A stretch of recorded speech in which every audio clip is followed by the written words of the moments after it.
All right. Let me just issue this before we get into the pod. I'm unapologetically on one. Let's go.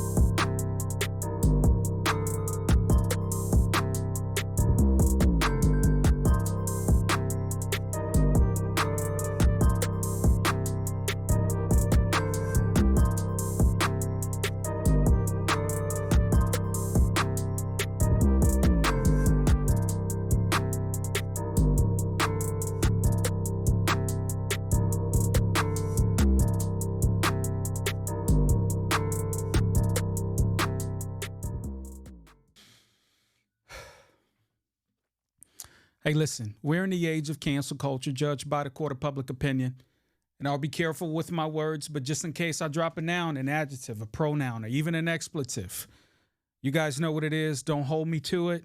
I'm just here to pod in the true heDONizm fashion. I always like to start out with gratitude. That's no exception for today. I'm grateful for you guys for once again tuning in. And let's just stop the gratitude right there. Because today I'm going to be totally honest with you. It's time that we be just a little honest about a couple of things that we have been lacking, right? So let me put this ball on the tee so I can get to where I'm going, right? I had a partnership with United Way Atlanta, more specifically the AAP, the African American Partnership with United Way Atlanta. And we served, I would say, inner city youth, if that's a thing, right? But it wasn't always those of, I can't even put it into words, right? These were individuals that needed some information regarding STEAM, STREAM, and more so the arts, okay? So I had my partnership with United Way, and I had a big brand behind me. But during my mentorship and my partnership with United Way, I knew I was limited with some things that I can say. And let me just set the record straight. For those that don't understand the hoops you have to go through in order to be a mentor. There's no exchanging of telephone numbers. There's no exchanging of text messages.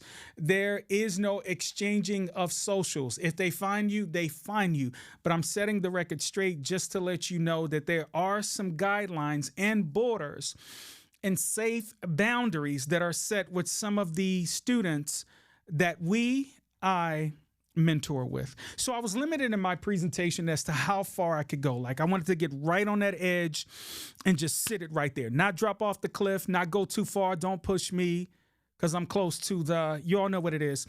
But I didn't want to get to that point because these are kids, right? We may have the dramatic effect and we may want to do the roll of the tongue and we may want to do the roll of the drum to put them in place to march. But at the same time, they don't understand the rhythm and the beat and the cadence.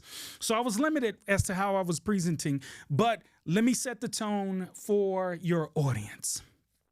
This program ran immediately or a couple of weeks after school got out in May. So right now you have some of the hottest months that you could possibly have in Hotlanta. You guys remember that time, right? So with that being said, you got kids that don't want to be there. You got kids that are with their aunties, their aunties, their aunts.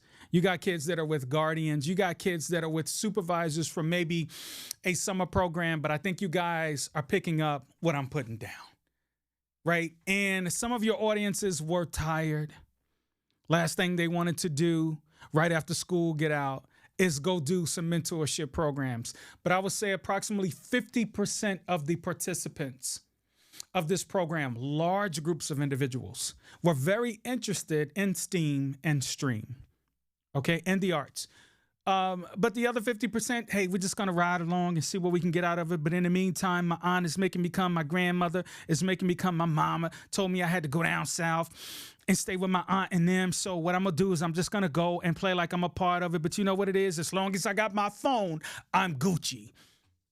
Hope you guys get where I'm going. And as a matter of fact, let me stop right now and salute to the late, great Joe Madison. So I'm going to be using some of his colloquialisms today in honor of him.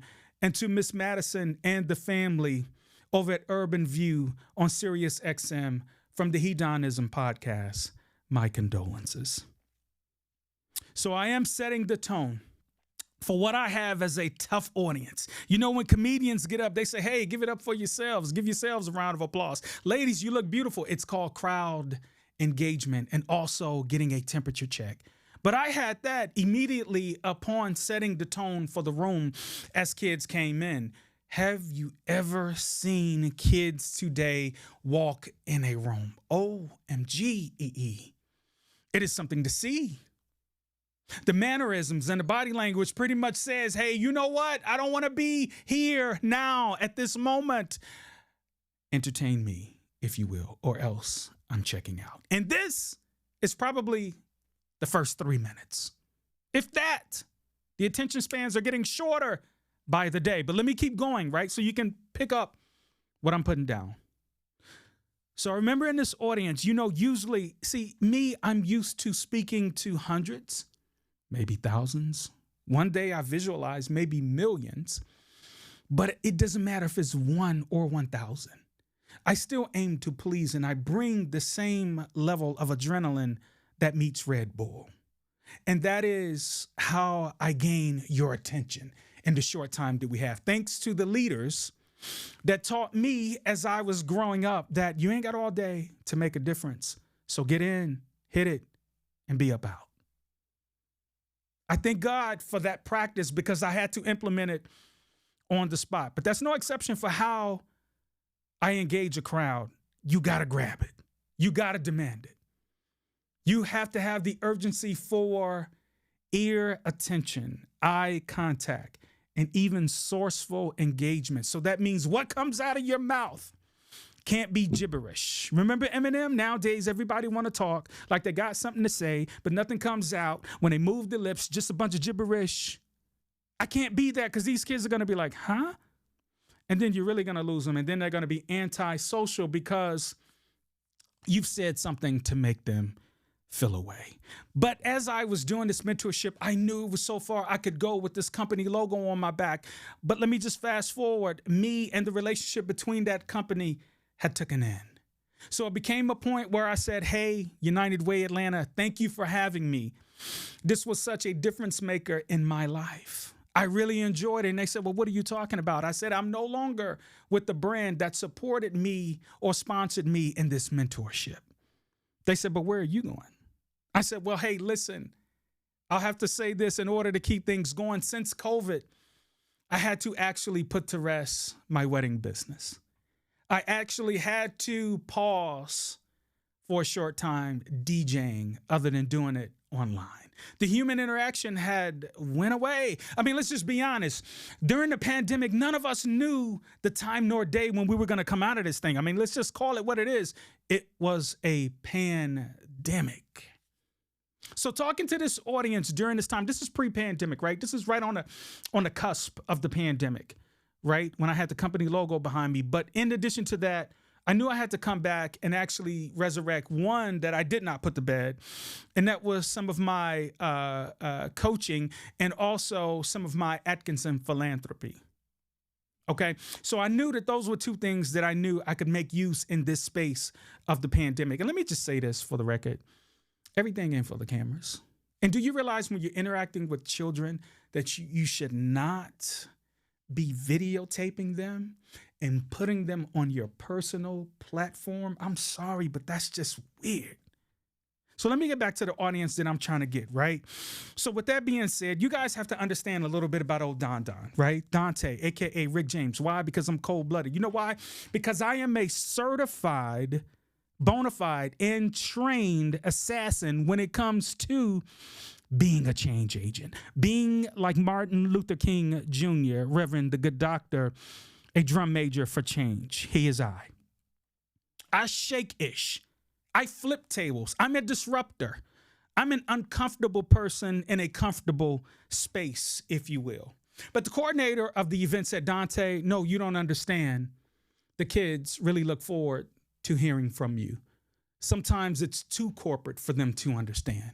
I can go on and name some of the logos that were on some of the people's backs and fronts, for that matter, polos with the top left, crest. But I can say for me, I had nothing but my name to represent when I broke ties with the company that was sponsoring me to mentor these kids. And I knew, in honor of my man, Nas, I love you, bro, I had to keep this thing going, and I had to do it as if we were the Batman and Robin speaking to these kids, because you and I manifested that we would come back and do this on our own terms. So guess what, Nas? I did it, and I was doing it. So with that being said, had an audience of individuals. Now imagine the hottest time of the summer, kids wanting to be at home on a console with a joystick in hand, or for them to be head at a 45-degree angle looking down with the palm of their hand filled with an electronic device managed and navigated with a thumb. I'm talking about a smartphone, your choice, your preference. Some parents broke their necks, their backs to get their kids these smartphones. Imagine talking to kids with that. So I said, hey, listen, here's what we're going to do. So as I scope and surveillance the crowd, I have two kids in my crosshairs. One came in with capital TUDEEEE. He had tude for days. And I knew this was going to be one. And I saw another one that came with high energy, came in as silly as they wanted to be, just like I was. So I honed in to guess which one. You guys probably thought the one that looked like they wasn't having the smoke. But I went after the one that I knew had the level of energy. So there's a difference, folks, between being a leader and displaying leadership.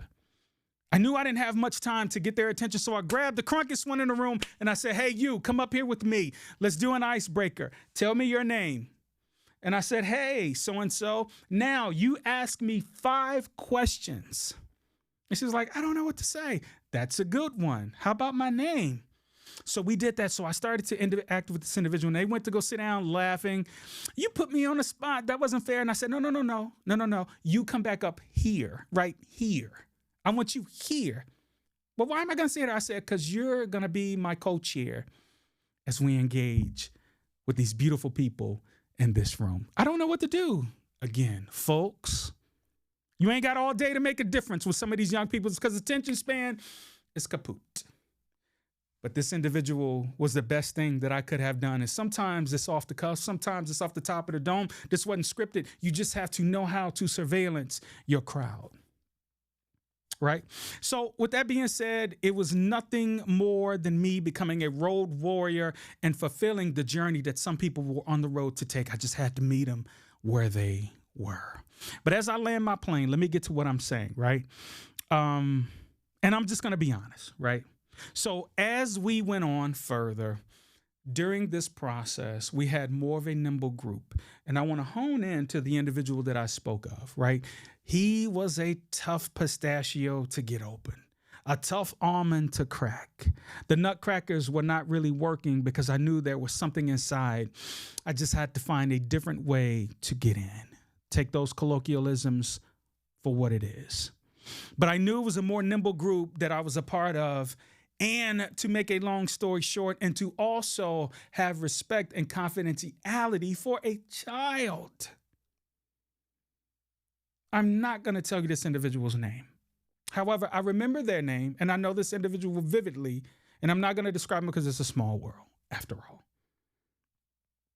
But being in this more nimble group where we can actually put action and rotation and actual follow-up and assignments, to these individuals, come to find out that this individual needed a little bit more on the medical side. Later, when actually mentoring to this individual, and this is the one with the two that came in the classroom, he started to identify and found some commonality with me and was able to open up just a little bit. But in that discovery, it was identified that this individual needed just a little bit more than mentorship. It needed a little bit something on the medical side, but it also needed something on the psychological side. So we were able to partner, pair, and actually get this individual the help that was needed.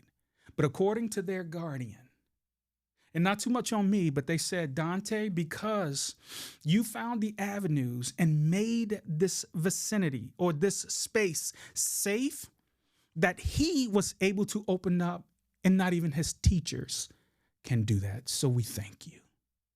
Where am I going? And let me just make this thing personal. Men, all of y'all, men, if you fit in the category of men, I'm talking to you. Let me hone in and be just a little bit more specific and say black men. Because the most identifiable thing that set me apart from some of the other mentors that were there is I was not following company protocol. I was swimming upstream. I was going against the grain. I was pushing a ball uphill. And let me put it where the goats can get it. I was making myself relatable to some of the kids, where some of the previous mentors were speaking over their heads and not being reachable. Black men. The reason they could identify with some of the things that I was doing, because they saw someone that looked similar to them. And it was just a matter of the introduction of steam and stream and STEM. When I started to share my experiences about being black in tech, kids didn't have a clue of what my job entailed, but let alone how does one get into technology.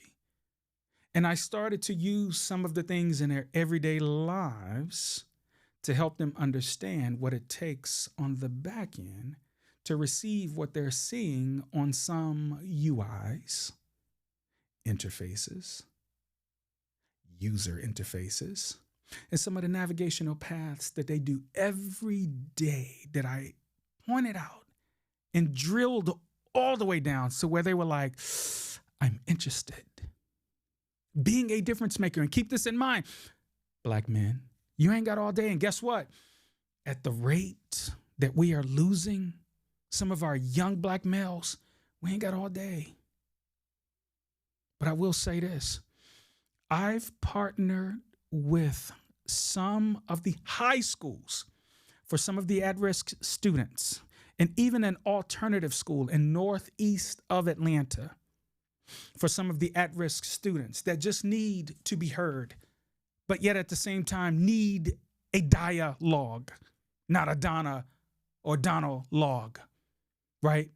They needed to be understood. They needed their space to be valued. They needed their space to be given attention to.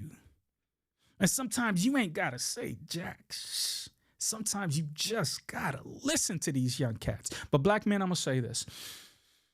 In some of the forums where we had to get more granular, and I'll even take it back to the United Way granular group, where we had more one-on-one individual partnership and mentorship with some of the mentees, was we were called, and I thought we were coming up with a plan for the 2024 calendar for some of the one-on-one time, but yet it was announced to me that unfortunately, team, we're going to have to do away with the more granular group, and we got to go to the large group setting.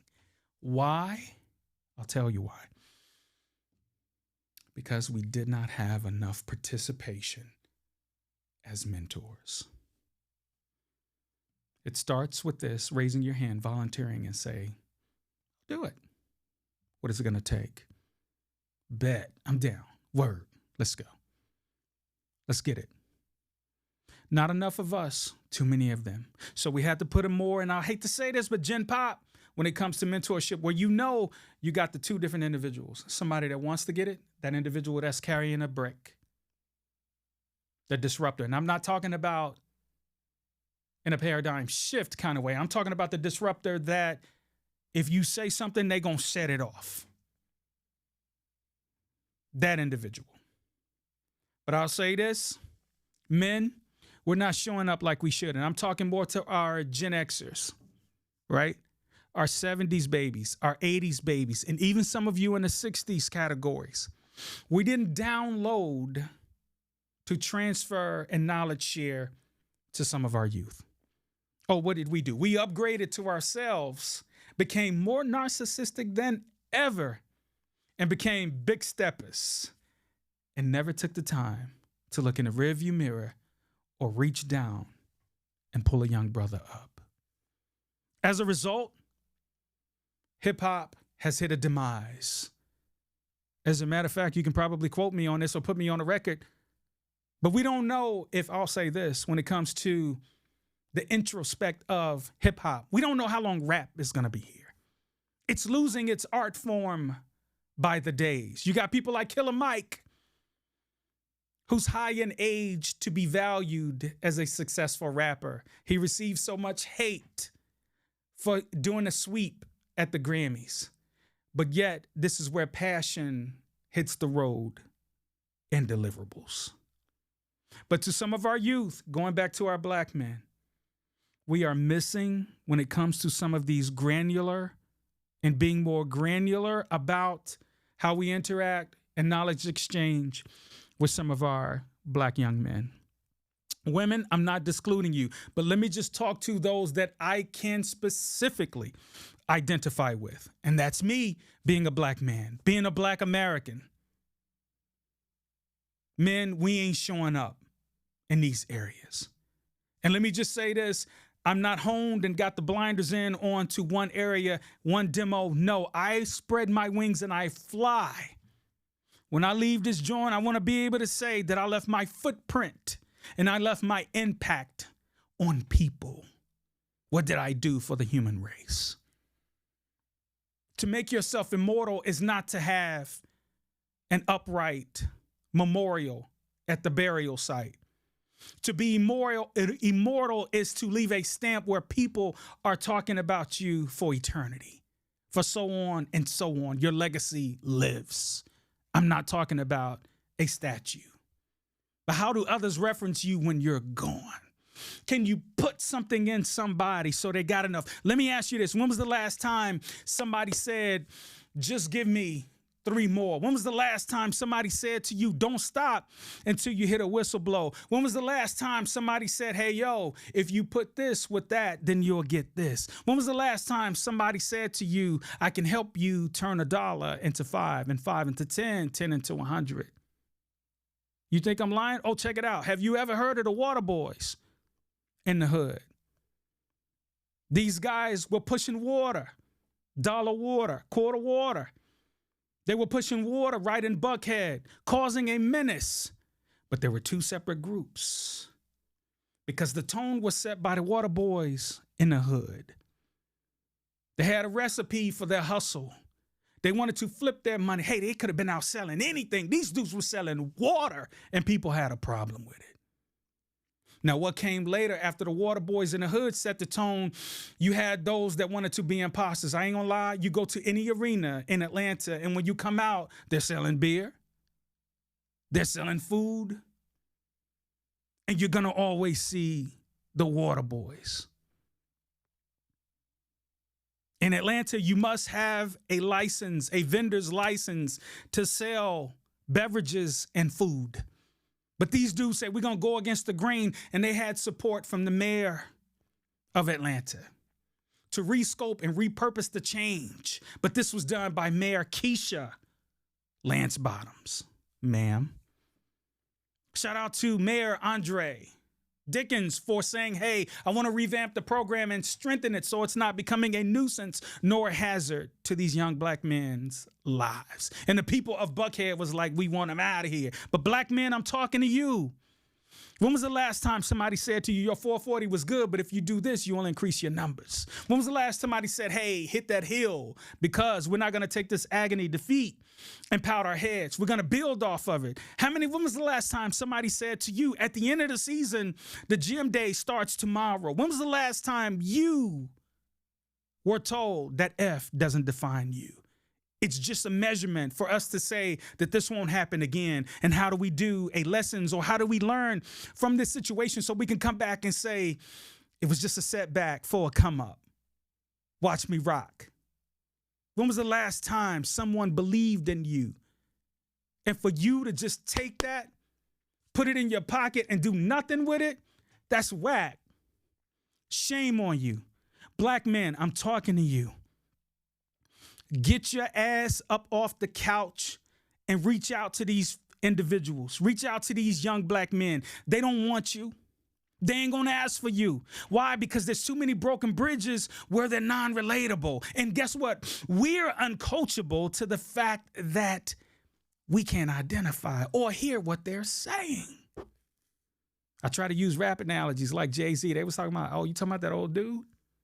I started talking about the notorious B.I.G. and I thought I lost the guy's attention. I said, hey, yo, I'm talking to you. He said, no, I was Googling who Biggie is. But yet, these are some of the greatest rappers alive or deceased. Y'all know who Tupac is? Yeah, it was my dad's guy. My dad got Tupac tattooed on him. My dad got Thug Life written on his chest. He said that's from Pac. Not knowing that these guys were revolutionizing the game, and there's Jay-Z, who has a stamp in the NFL today, with Roger Goodell as a right-hand man, with Jay-Z being in Forbes magazine, listed as some of the top whatevers. I don't want to misquote. But they couldn't identify. They said Jay-Z is whack. We haven't taken the time to download nor share who the guy on NCIS is. That's LL Cool J. Who is this lady on Equalizer? Who is Auntie? Who is Auntie? That's Queen Latifah. Why do I hear this lady voice every time the awards come on? That's MC Lyte.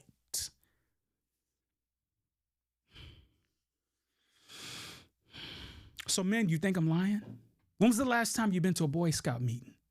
When was the last time you took your son, grandson, nephew, one of the kids in the hood to a Boy Scout meeting? Oh, you haven't been, huh? Well, I have. I've taken someone. Guess who's leading the Boy Scouts? Women. Leading the Boy Scouts. Women. You know why? Because we're not showing up. They're demolishing programs that need people like you and me, or that looks like you and me, so these young kids can identify. But they're demolishing programs because it's not enough of us and there's too many of them. But getting back to the young man, I wanted to do a follow-up because the program was demolished. I don't know where he is. I don't know how he's doing. I'm sure he has a success story. I got faith that this kid is doing wonderful, but I don't know. What we ask the individuals to do once they reach a certain age is to come back and volunteer as leaders. I'm hoping by May, this individual signs up as a leader, but this has been wrecking my brain. And everybody, that's just one case. Who was the person to teach you how to tie a single Windsor or a double Windsor tie? Who was the person to tell you what a single lapel was? Who was the person to tell you? Let me move on. Who was the person to talk to Tyrone Jacobs Jr. of Nassau? You guys know the individual. Over a couple of weeks ago, he went viral. This individual went viral because of a picture. And let me just state for the record, I am a time manager when it comes to social media.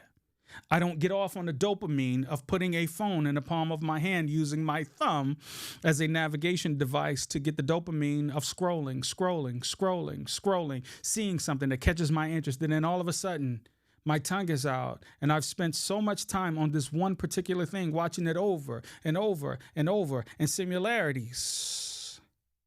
I'm a good time manager by not being addicted to those things. I recall social media in my interpretation to be a digital wallet, just to say, in the words of Wendy Williams, how you doing? And let me just pause here parenthetically just to say that I watched the doc on Wendy. My heart hurt watching that doc. And some of you may be saying, well, it was sick of them to publish the doc. I agree.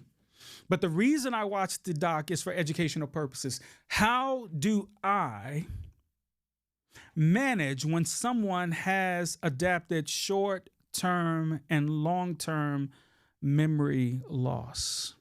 What do I do when someone who's almost as big as life start to hit a wall? And how do I support? How do I aid? When do I move out of the way? And when do I get in the way? And in the words of the late, great John Lewis, how do I get in good trouble with this situation? But back to Tyrone Jacobs Jr., NASA engineer. Handsome fella. I'm secure enough with myself to say that this gentleman was handsome. That doesn't bother me. But this was a handsome fella. And he had locks. My man had locks on the picture. And I started to ask myself, why is this viral? Just like I'm going back to mentoring the kids, I introduced them to technology. I shared my journey as to being Black in tech, helping the kids understand and relate to what jobs you can start preparing for today. Do you play Minecraft? Stay right there. Do you realize behind the walls you have coders? You got architects, architectures. You got solution designers, right? Do you realize you have drafters? You have UI designers. Let me tell you about it. Can I get your interest? Well, let me show you something. Let's go to the computer. Let's go to the laptop. Let me just share and show you with these things. But let me just say this about Tyrone Jacobs. Everybody, I see engineers almost on a daily, directly and indirectly. This was nothing new to me, but I was trying to figure out why the picture went viral. Oh, it was because, this is according to old Don, this is a Donologue. I know you guys want to engage, but this is my ideology about the situation. It's because people saw a man of color and an American flag over one of his shoulders and a NASA flag over the other shoulder. And this picture was deemed as, pardon me, his work profile picture. Now, I'm still like, what makes this viral? Oh, NASA. Oh, okay. I get it. We're thinking he's an astronaut. No, engineer, as it said. And do you realize that some people in positions put engineer behind everything? I looked up some career fields, and do you realize in the janitorial service, they have a sanitation engineer? And I'm not, okay, listen, this is not coming from a place of hate. I'm just trying to identify and understand why this thing went viral. And I think because people could not identify with NASA and a person of color, let alone his hair looking like that. Now, the man had locks. He was full of youth. He looked amazing on the picture.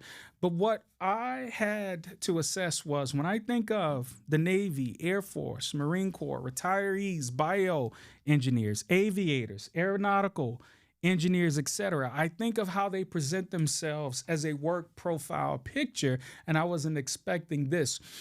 So I start to listen to the narratives, and none of them were negative about this picture. People were uplifting it and praising it. And when I saw this gentleman, first thing came to my mind was, whoa, look at the Crown Act. It's in full effect. By the way, have you checked your Crown Act in your state? Does your state embrace the Crown Act? Look it up. It may not embrace it.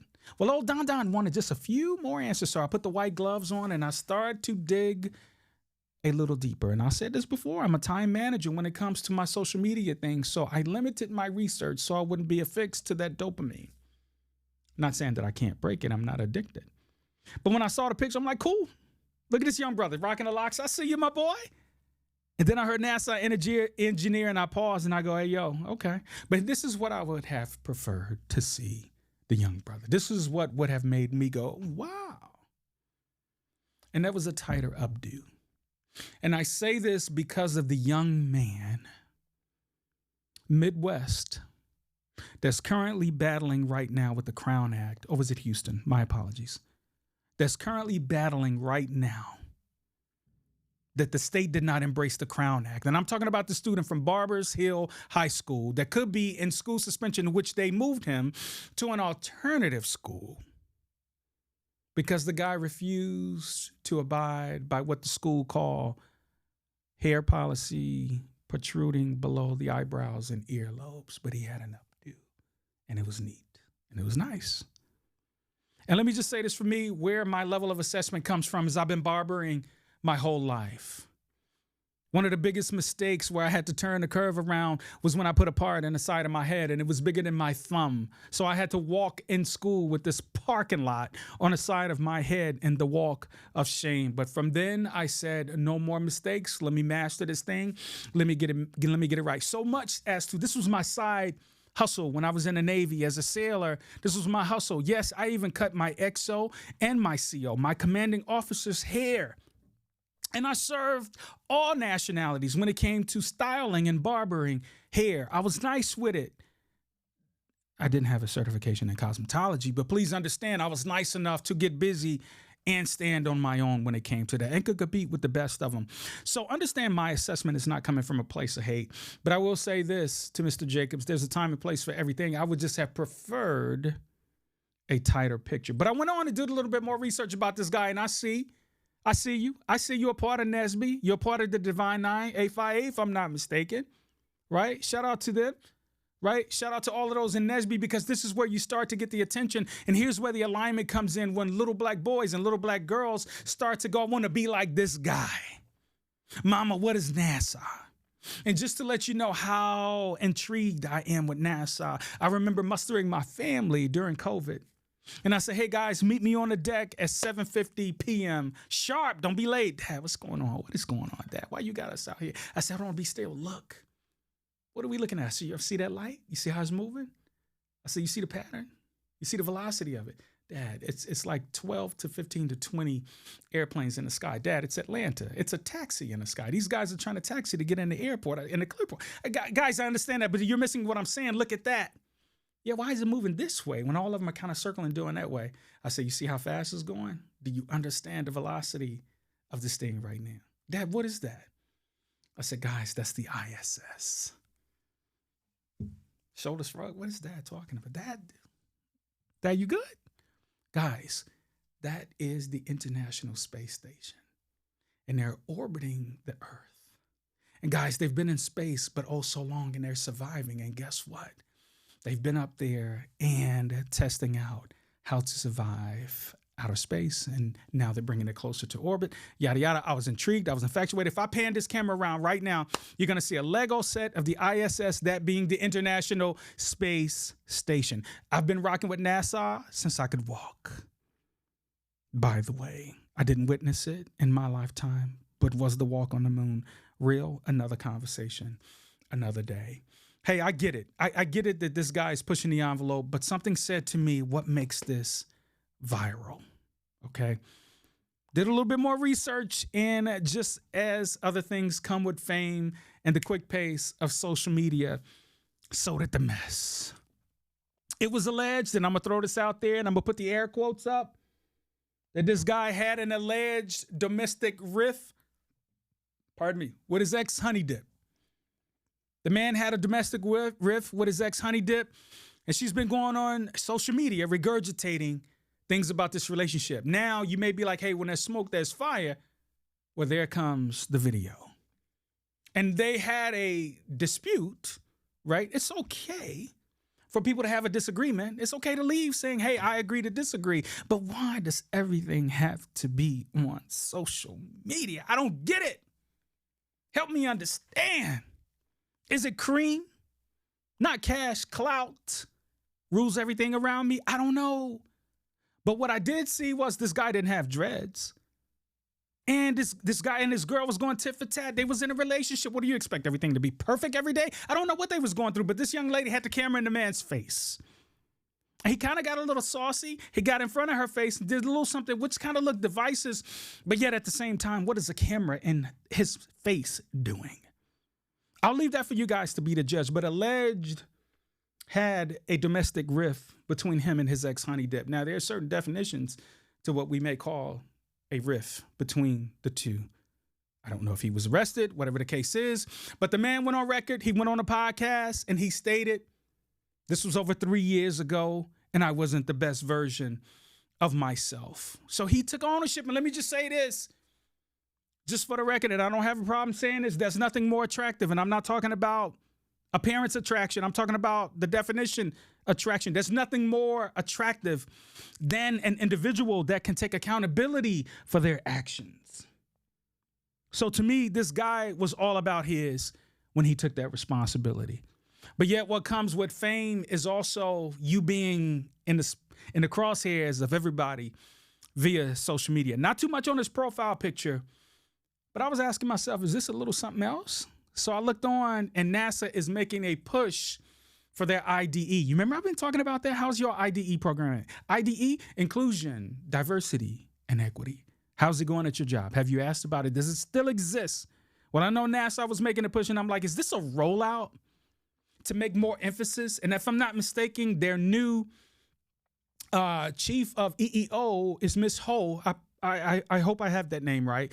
But she was rocking with Madam First Lady Michelle Obama back in their run of the White House, the Obama's run in the White House. But I got to give NASA their props for how they rolled out their IDE and accessibility program, because it's right. I think a lot of companies can take the prototype of NASA and how they did things when they were rolling forward. Let me pivot just a little bit, because for those that know, you know. But for those that don't know, it's Holy Week. And I'm not a divinity scholar nor a theologian, but I will say this. Holy Week started with Palm Sunday, and it will conclude with the risen or the rise or the resurrection Sunday, also known as Easter. But let's talk about it. Before we get there, something that I notice is that congregations are slimming down.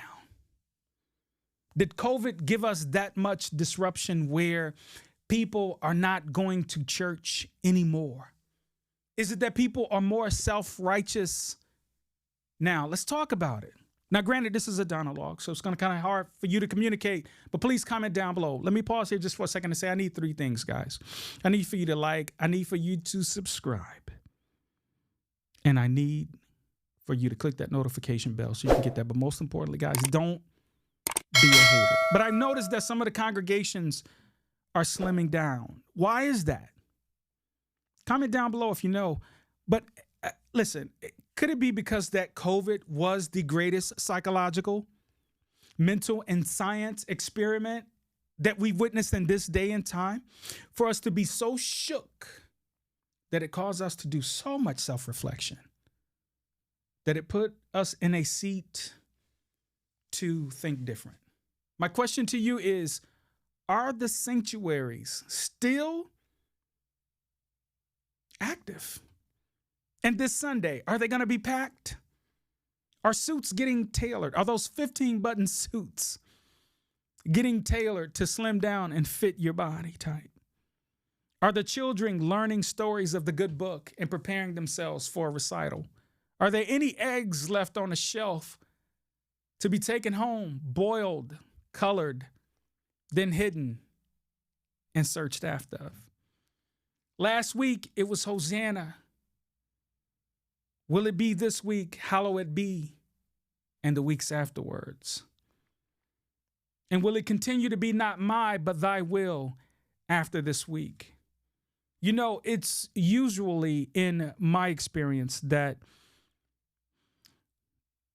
the churches are usually packed 3 times a year. I'm going to go 2 impossible. 2 impossible meaning 1 being Mother's Day, 2 being Easter, and 3rd being Christmas if it doesn't drop on a Sunday. It's just what it is. Do you think this day, at this very moment, do you still consider the church to be a place of refuge? Is it a safe haven? Is it a safe place for you? To this day, to this very moment, can you answer that? Is the church to you still a hospital for the sick, the downtrodden, those that have fallen? Is the church still a chiropractor to help us when we are misaligned? Ask yourself that to this day, because according to Hilltop newspaper, there's a decline in young people attending church due to hypocrisy, relocating for higher learning purposes, challenges with finding a balance between fellowship and work, and just a few numbers to point out to you. About 49% of millennials and 46% of Black Gen Zers, get this, rarely or never attend religious services.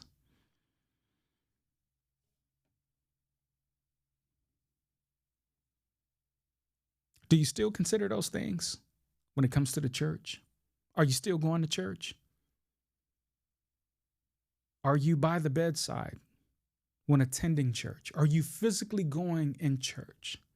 And what is your demeanor? And what is your, hey, listen, just share your experiences with me. I would love to counter, or I would love to understand where those outside of myself are. Is it changing the way you behave, the way you believe, the way you think? Again, this is a monologue. This could be somewhat rhetorical, but comment down below if you don't mind. But I will say this, if you want to know why a church is failing, I ask you to assess and take a look at the youth ministry. Everyone, everybody, how did we get here? The church now, to some, are becoming theatrics and a form of production or entertainment, which is a turnoff to some. Some churches have omitted some portions of the doctrines of faith, some doctrines of the governance of the books. Some people have revised, revamped, and are now trying to modify modern day some of the thoughts, some of the ideologies, and some of the teachings. How did we get here? I'll even close with this. Last week, we talked about Freaknik and how people found a way.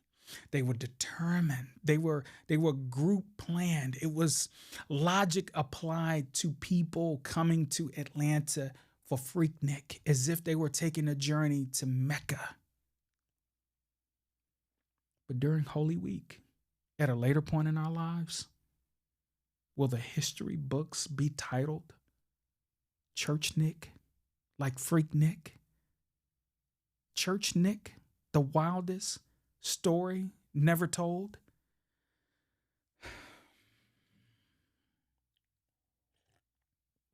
Listen, Gen X, come in a little closer. Let's just be honest. We dropped the ball. And I'll do a call of action, and I'll say this unapologetically. There's a faithful few out here trying to be difference makers and change agents in the world, but those faithful few can't do it alone. Get up off your ass and go and reach down and help a young man. Those that you think may be polished could be over internalizing. These introverts having to come out of their shell is a lot for them. Some people that need that pat on the back may not even be able to take a pat because of the nature of the sensitivity nowadays.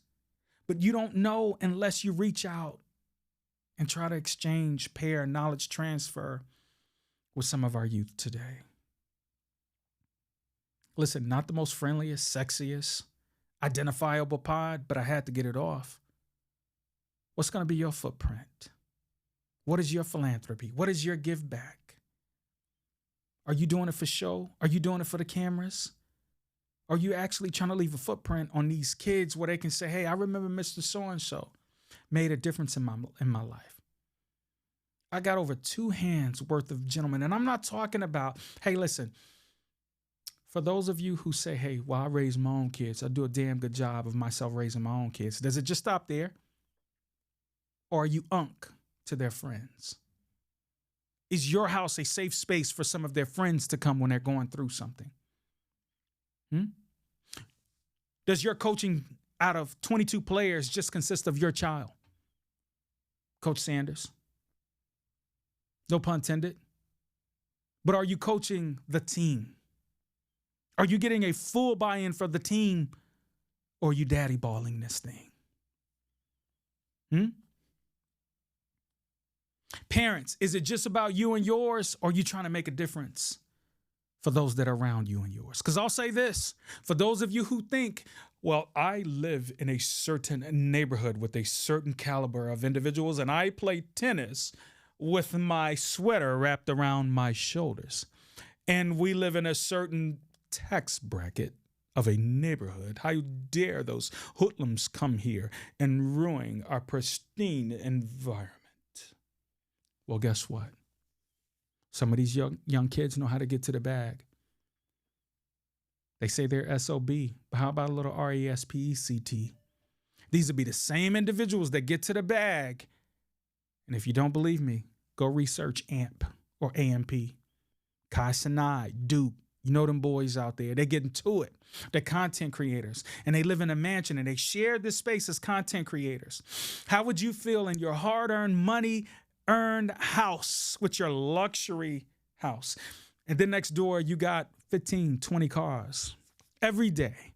Smell like weed every day. It's a party every day. When you're trying to go to bed with your significant other or by yourself, all you hear at night is boom, boom, boom, boom, boom, boom. So it's best now that we download and try to transfer some of this information. The demise of hip hop has came because maybe we didn't download enough information. The entertainment industry, some of these cats don't know how to act, handle themselves because we didn't download enough information. Some of these sports, people in sports, a la John Morant, not to pick on them, but can we just use this as a testimony as once you were, but now you're not, and you're helping others to see the right way, or at least the better way to do things. Black men, get out and share with these young brothers. They don't want you. They don't identify with you. But guess what? Without them knowing it, they need you. Hey, listen, not a cute pod today, but not unapologetically so. I choose to use this platform as a megaphone to reach out to those that may need a little push. I don't mind disrupting. I don't mind shaking the table. But when you go to bed tonight or when you leave this earth, don't you want to say something stuck? Don't you want to say you did something to the contribution of mankind? Or was it just that? We didn't download and transfer. We upgraded and became big steppers. Hey, listen, we're in the age of cancel culture judged by the court of public opinion. I know I said something today that made you feel uncomfortable. And granted, I'm here to pod, but also make a difference. Until we meet again, guys.